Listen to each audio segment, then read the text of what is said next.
18వ అధ్యాయము. కర్మానుష్ఠాన ఫలము.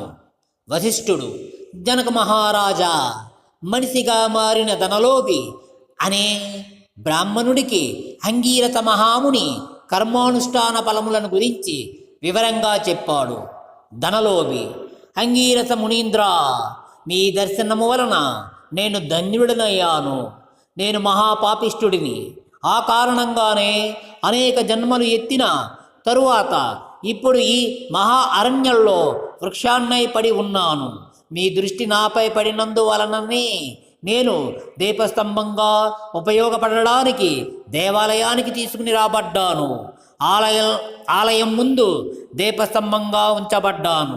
నాపై నేతి దీపాన్ని మునులు వెలిగించి పెట్టడంతో నేను చేసిన పాపాలన్నీ పటాపంచలైనాయి.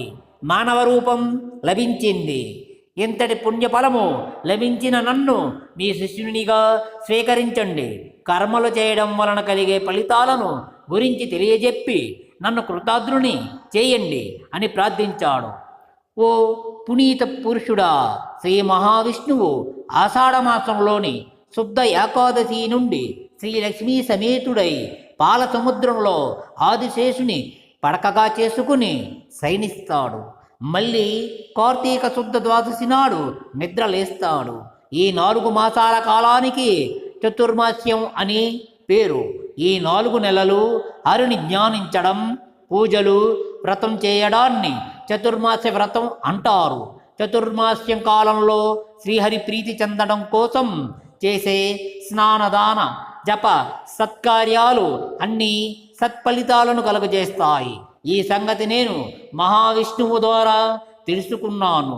ఆ వివరాలనే ఇప్పుడు నీకు చెబుతాను, విను అన్నాడు అంగీరస మహాముని. ఏ పని చేయకుండా ఉండకూడదు. పనులన్నీ నేనే చేస్తున్నానని అనుకోకుండా ఉండడంతో ఏ పని చేయలేని జన్మనెత్తాడు.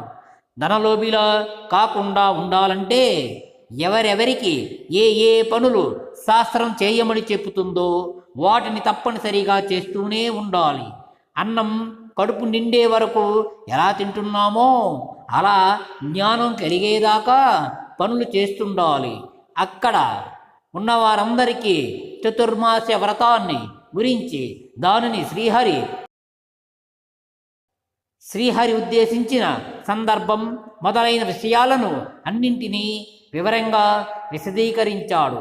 18వ రోజు పారాయణము సమాప్తము.